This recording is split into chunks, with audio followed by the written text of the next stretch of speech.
ఈ ట్రోల్స్ వల్ల మరి ఆ బాధ భరించరానిది అని చెప్పేసి ఆయన చెప్పాడు. 100% నిజమే అది. అసలు ఇదంతా ఎక్కడి నుంచి వచ్చిందంటే ఈ పరిస్థితి కారణం ఏంటంటే సినిమా హీరోలు సినిమా ఫీల్డ్ని కబలించటం వల్ల వస్తుంది. సినిమా ఫీల్డ్లో ఒకప్పుడు నిర్మాత అంటే ఎంతో గౌరవమైనటువంటి స్థానంలో ఉండేవాడు. నిర్మాత ముందు నటీనటులు వాళ్ళు ఎంతటి వారైనా సరే క్రింద కూర్చునేటటువంటి పరిస్థితి. నిర్మాత చైర్లో కూర్చుంటే మరి నాగిరెడ్డి గారు చైర్లో కూర్చొని ఉంటే ఎన్టీ రామారావు గారు, అక్కినేని నాగేశ్వరరావు గారు కింద కూర్చొని ఉన్నటువంటి ఫోటోలు ఈ రోజు కూడా వైరల్ అవుతా ఉన్నాయి, మనం చూస్తూనే ఉన్నాం. ఇది వాస్తవ పరిస్థితి. అలాంటి నిర్మాత స్థానం ఈ రోజు ఎలా ఉంది? హీరో చుట్టూ తిరిగి హీరో కాళ్లు పట్టుకునేటటువంటి స్థితికి నిర్మాత చేరుకున్నాడు. ఈ పరిస్థితి కారణం ఏంటి? సినిమా హీరోలు వాళ్ళేదో వాళ్ళు డెమీ గాడ్స్ అనుకుంటారు. అంటే దేవతల తర్వాత మేమేనన్నట్టుగా వాళ్ళు ఫీల్ అవుతూ ఉంటారు. వాళ్ళు ఫీల్ అవటమే కాకుండా నిర్మాతలు కూడా వాళ్ల కింద బంట్రోతుల్లాగా ఉండాలన్నట్టుగా వాళ్ళు చేస్తారు. వీళ్ళు చేసేటటువంటి దానికి మరి వాళ్లే అన్ని చేస్తారు, వాళ్ళ ఇన్వాల్వ్మెంట్ అన్నిట్లో ఉండాలి. కానీ వాళ్ళకి ఇచ్చేటటువంటి రెమ్యూనరేషన్ మాత్రం రాజీ పట్టడానికి వీల్లేదు. సినిమా ప్రొడ్యూసర్కి మిగతా ఖర్చులంతా కూడా 10% అయితే ఈ హీరోకి ఇచ్చేది 90% ఖర్చు ఉంటుంది.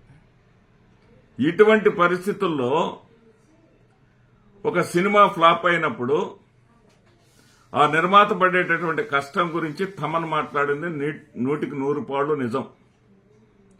కానీ చిరంజీవి గారు తన కుమారుడు సినిమా ఫ్లాప్ అయినప్పుడు ఆయన ట్వీట్ చేశాడు. ఏమిటంటే, మాటలు ఉచితమే,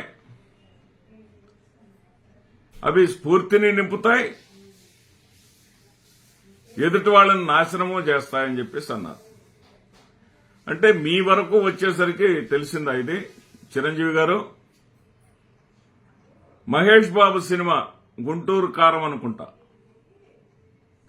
ఆ సినిమాకు సంబంధించి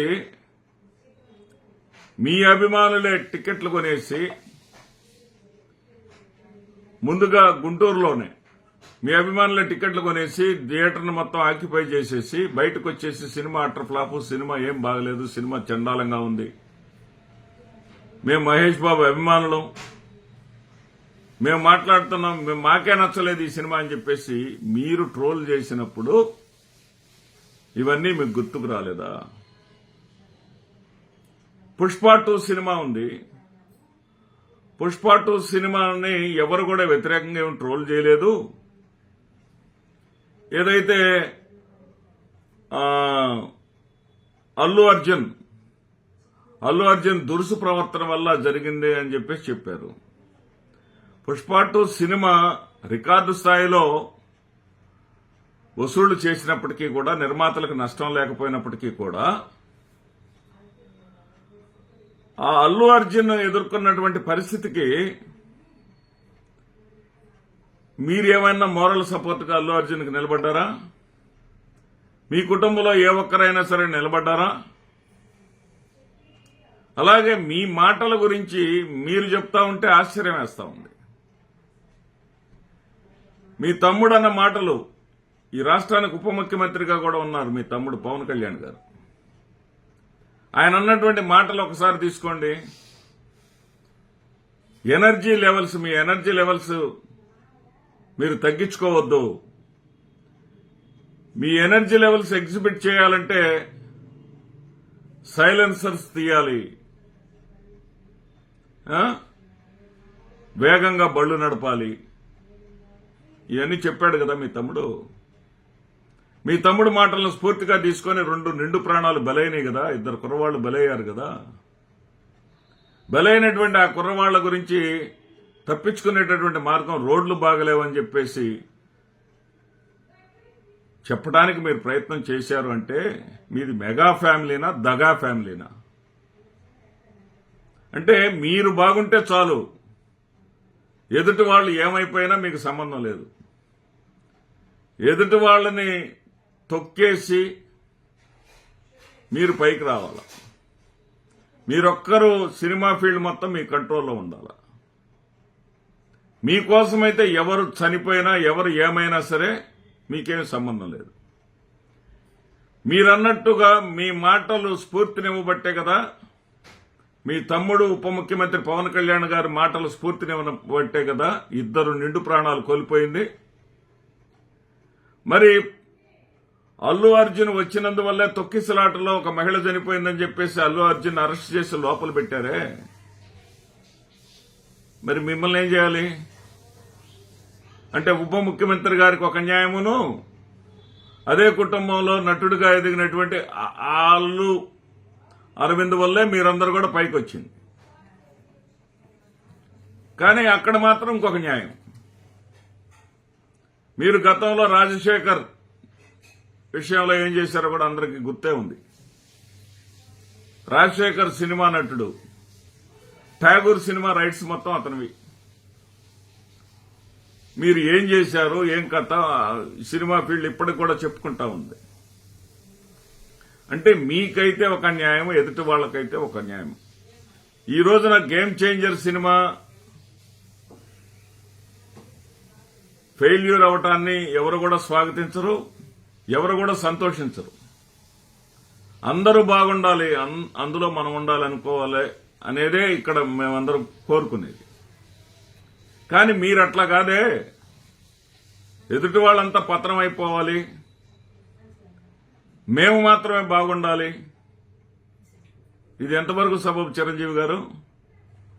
మీ దాకా వస్తే మీరు దాదాపు ఏడుపులు పెడబొబ్బలు పెట్టినట్టుగా ఉన్నారు. ఏం దేవర సినిమాకి జూనియర్ ఎన్టీఆర్ ఆయనేమి ఎవరు ఒకవైపు అనేటట్లుగా ఉండడే, అతను ఒక అజాత శత్రువులాగా ఉంటాడే, అందరితో బాగుంటాడే, మీతో కూడా బాగుంటాడే, మీ అందరితో కూడా బాగుంటాడే. అతని సినిమాకి ఎగనిస్ట్ గా ట్రోల్స్ చేస్తున్నప్పుడు, ఆ సినిమాని గురించి వ్యతిరేకంగా ట్రోల్స్ జరుగుతున్నప్పుడు నోరు మెదపలేదేమి చిరంజీవి గారు? అంటే మీకు మాత్రమే నొప్పి తెలుసుదా? ఎదుటి వాళ్ళు మనుషులు కాదా? నిన్ను వలే నీ పొరుగు వారిని ప్రేమించుము.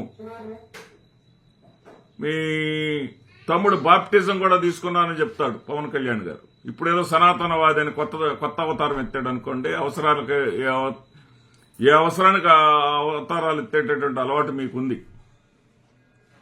కానీ బాప్టిజం కూడా తీసుకున్నానని చెప్పినటువంటి ఆయనకి, 2 లక్షల పుస్తకాలు చదివినటువంటి ఆయనకి నిన్ను వలే నీ పొరుగు వారిని ప్రేమించమనేటటువంటి సూక్తి గుర్తురాదా మీకు? అంటే మీరు బాగుంటే చాలు, ఎదుటి వాళ్ళు ఏమైపోయినా పర్వాలేదు.